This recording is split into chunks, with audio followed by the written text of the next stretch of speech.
I turned a rundown, abandoned office building into a $2 million payday, and I didn't even finish the project. The craziest part though is that the bank backed out 1 week before closing and nearly tanked this deal. This is the story of how we found an off-market real estate gold mine, pivoted our strategy, and walked away with a massive win. If you want to learn how to find deals like this, keep watching.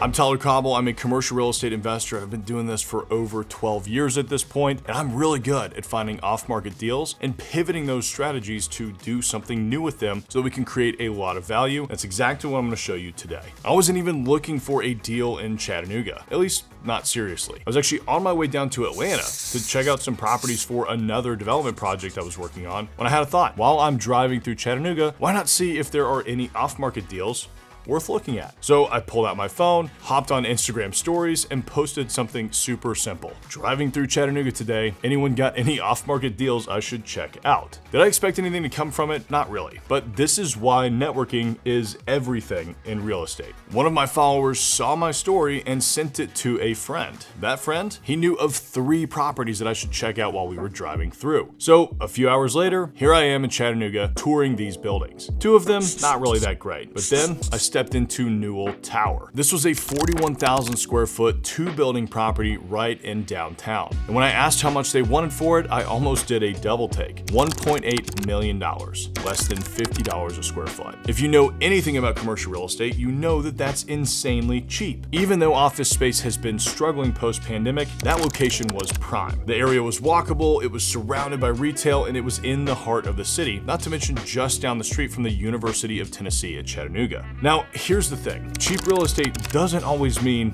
good real estate. There was a catch. This was my first deal in Chattanooga. When you invest outside of your home market, you're kind of stepping out into the unknown. You don't really know the local developers, you don't have existing business relationships, and you don't necessarily know the nuances of that specific market. So before pulling the trigger, I did what every smart investor should do before buying in a new city. I sat down with city officials to understand zoning and development incentives, local real estate investors to gauge the demand and potential exit strategies that they thought of, and other business owners to see if office space was still something needed in that area. And what I learned? Everything pointed to this being a killer deal. We just needed to figure out what to do with it. And that's when everything kind of took a turn. Once I knew the numbers made sense, I locked the deal up and put it under contract. Now it was time to actually figure out how we were going to pay for it. Here's something that every real estate investor needs to understand. You don't need millions of dollars in your bank account to do big deals. You just need the right strategy for raising capital. Instead of using all of my own money, I raised capital in $50,000 to $100,000 chunks from other investors. This strategy allowed me to do a much bigger deal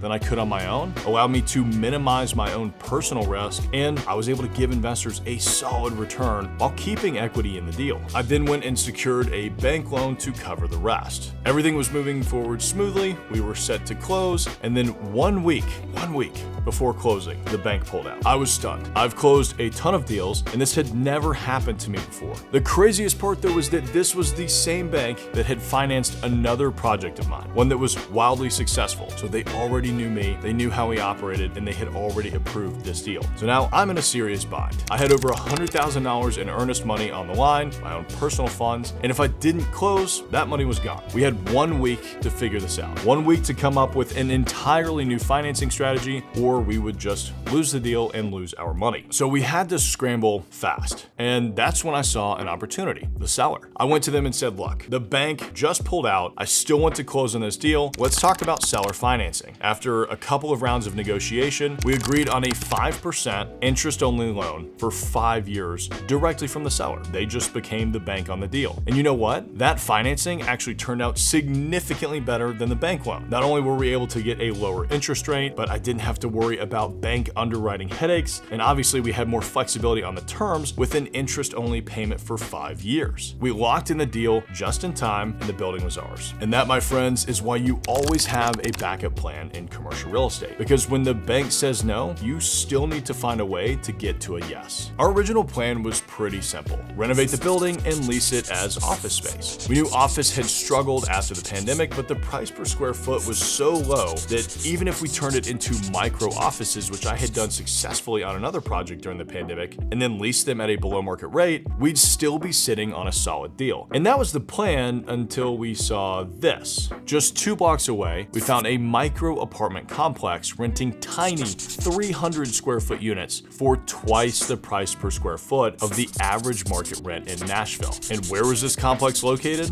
Right down the street from the University of Tennessee, Chattanooga. This was a huge light bulb moment for us. Students, young professionals, people looking for affordable, efficient housing, there was clear demand for small, well-designed apartments. So we decided, forget office, this needs to be apartments. But here's where things got a little complicated. When you convert an office building into residential, it's not as simple as just building out units and throwing in some appliances. The second you change the use of a building, you have to bring it up completely to modern code. That meant all new electrical, mechanical, and plumbing systems. These old office buildings really weren't designed to handle dozens of kitchens and bathrooms. We had to rework the entire floor plan. In office buildings, bathrooms are usually stacked in one location, while apartments need plumbing in every single unit. And we had to navigate city approvals for the change of use, which can take months, if not years, to get through. Fortunately, we already had the zoning, so we didn't have to go through that process though. Now, this wasn't a simple project. It was going to take years and cost us millions of dollars to do, but we were all in. We had already spent $600,000 on demolition, planning, and all of the development costs, and then everything changed again. An unexpected off-market offer landed in our lap, and suddenly we had to make a decision. This is where the power of networking comes in. I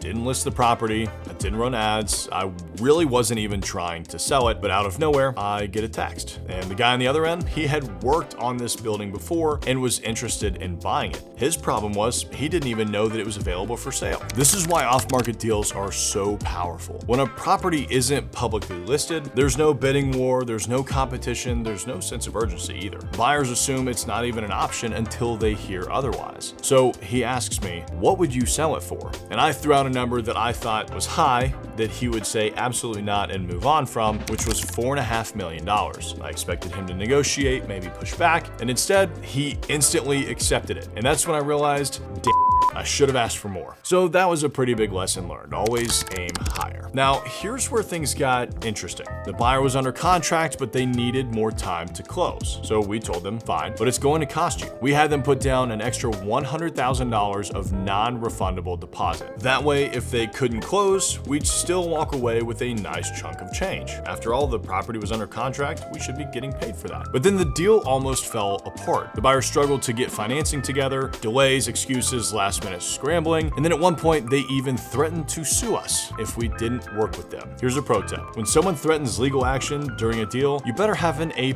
legal team in your corner. Fortunately, I did. We held firm and didn't budge, and we forced them to close. And finally, after a whole lot of back and forth, we got the deal done. So after 18 months, this is how the deal shook out. We had a purchase price of $1.8 million. We invested about $2.4 million total, including all of our demo, holding costs, development, etc. We had received $1.2 million in seller financing, and our sale price ended up being $4.6 million because that $100,000 non-refundable deposit was also not applicable to the purchase price. That gave us a gross profit of $2.1 million, and we never even finished the project. But listen, this wasn't luck. It wasn't a one-time fluke. There were key strategies behind this win that you can go and do. And if you're serious about commercial real estate investing, these are the lessons you need to take away. Number one, find off-market deals. This entire deal started with a simple Instagram post. That's it, a quick post, and it led to a multi-million-dollar opportunity. The more people you know in real estate, the better your chances are of finding deals. Deals aren't on Zillow, they're not on LoopNet or Crexy. Sometimes you can find deals there, but they're in your network. If you're not out there talking to people, networking, and making all of these connections, you could be missing out on some of the best deals in the game. Number two,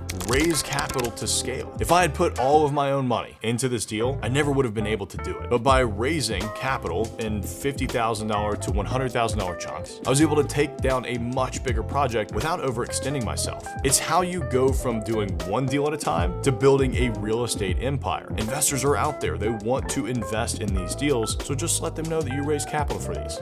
Number three, have a plan, but be ready to pivot. We went from office to apartments to a full-out flip and sale, and every single pivot made us more money. Don't get emotionally attached attached to your original plan. If the numbers tell you to change course, listen to them. That's how you win in commercial real estate. This is a game that's not governed by emotion. It's all about the numbers. Number 4, negotiations are key. When the bank backed out, we didn't panic. We pivoted to seller financing. When the buyer needed an extension, we didn't just agree. We made them put down $100,000 non-refundable and non-applicable to the purchase price. You always want to be the one controlling the deal, and there are certain ways for you to set that up for yourself. The best investors, they don't just find great deals, they create them, and negotiations help. This is the power of finding great deals. Even though our plan changed twice, we still walked away with $2 million. If you want to start investing in commercial real estate, the best thing you can do is build your network and find off-market deals. If you got value from this story, hit that like button, please subscribe, and drop a comment below with your biggest takeaway. If you want to learn exactly how to find and fund off-market deals like this one, check out this video here.